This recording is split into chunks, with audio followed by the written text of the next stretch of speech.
जीवन में 10 कोशिशों के बाद जब मैंने पहली बार तत्काल टिकट की बुकिंग की तब मुझे फिर हेरा फेरी का एक डायलॉग याद आया, जिसमें अक्षय कुमार बिपाशा बसु से कहता है, यह काफी डिफिकल्ट कोर्स है, बहुत कम लोग कर पाते हैं। 10 बजे रेलवे के पोर्टल में लॉग इन करने के बाद 10:01 पर टिकट बुक करने का कोर्स भी उतना ही मुश्किल है। अक्सर बॉट्स या एजेंट्स आपसे पहले ही टिकट बुक करने को तैयार रहते हैं, जिससे सच में जिन्हें तत्काल टिकट की जरूरत होती है उन्हें टिकट मिल नहीं पाती। कई बार फर्जीवाड़ा करके इन टिकट्स की बुकिंग की जाती है।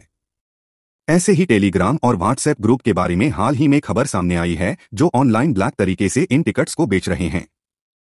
कैसे टिकट की यह ब्लैक मार्केट चलती है, कौन कौन इनमें शामिल है, यही सब बताएंगे आज की इस वीडियो में। नमस्कार, आप देख रहे हैं देसी समझ। इंडिया टुडे में 4 जुलाई को आकाश शर्मा और खुशी सोंकर की छपी एक रिपोर्ट में यह पाया गया कि टेलीग्राम और व्हाट्सएप पर 40 से ज्यादा ग्रुप्स का नेटवर्क है जो इस ब्लैक मार्केट में शामिल है। लेकिन यह तो बस एक छोटा सा हिस्सा है। ऑनलाइन ब्लैक मार्केट में हजारों एजेंट्स भी एक्टिव हैं और बावजूद इसके सरकारी नियमों के उनका धंधा अभी भी जारी है। हाल ही में रेल मंत्रालय ने 1 जुलाई से यह रूल लाया कि तत्काल टिकट सिर्फ IRCTC की वेबसाइट या ऐप से बुक होंगी, वो भी सिर्फ आधार से वेरीफाइड यूजर्स के लिए ही बुक हो सकते हैं।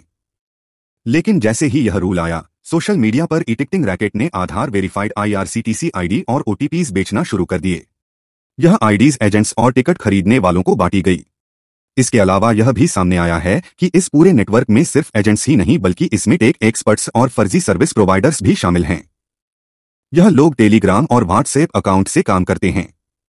ये लोग अपनी पहचान छुपाने के लिए इंटरनेशनल नंबर्स का इस्तेमाल करते हैं। यह आधार वेरीफाइड IRCTC यूजर आईडी सिर्फ 360 रुपए में इन ग्रुप्स में बिक रही हैं। इनका इस्तेमाल OTP जनरेट करने और तत्काल टिकट बुक करने के लिए होता है।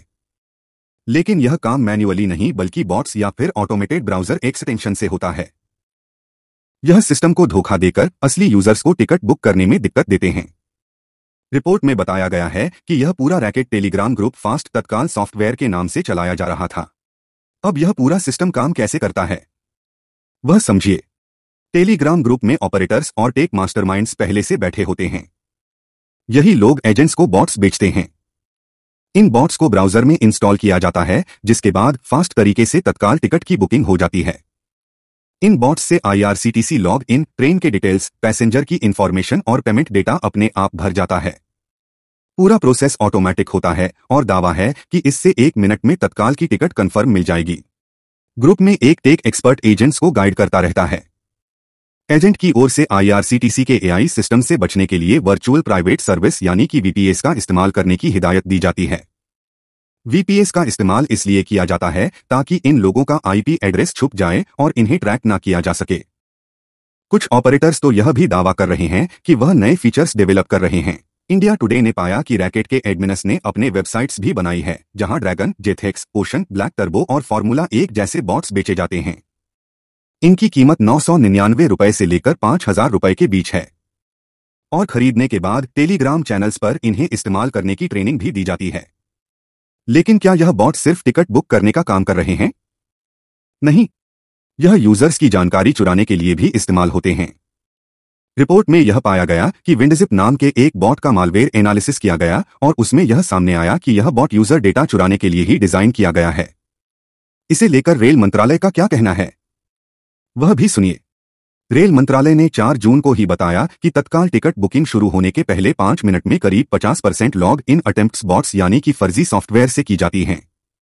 IRCTC ने जब अपना एंटी बॉट सिस्टम लगाया तो 2.5 करोड़ से ज्यादा फर्जी यूजर आईडीज को सस्पेंड किया गया। साथ ही अब जब भी तत्काल टिकट की बुकिंग खुलती है, उसके पहले 30 मिनट तक एजेंट बुकिंग नहीं कर सकते, चाहे वह AC सीट के लिए कर रहे हों या फिर नॉन AC सीट के लिए कर रहे हों। इससे पहले भी टेलीग्राम को लेकर एक रिपोर्ट सामने आई थी। डिजिट वेबसाइट की रिपोर्ट में यह बताया गया था कि टेलीग्राम में बॉट्स के जरिए आपकी सारी पर्सनल जानकारी निकाली जा रही है और यह जानकारी सिर्फ 99 रुपए में बेची जा रही है। इससे बचने के लिए अब क्या कर सकते हैं? डेटा की चोरी से बचने के लिए सरकार ने कुछ सावधानियां बरतने को कहा है। इनमें से एक यह है कि आप UIDAI की वेबसाइट पर जाकर अपना आधार नंबर लॉक कर लें। इसके अलावा कोई भी फिनटेक ऐप या फिर कोई वेबसाइट पर जब अपने पर्सनल डॉक्यूमेंट्स को शेयर कर रहे हैं तो वेबसाइट की अच्छी तरीके से जांच कर लें।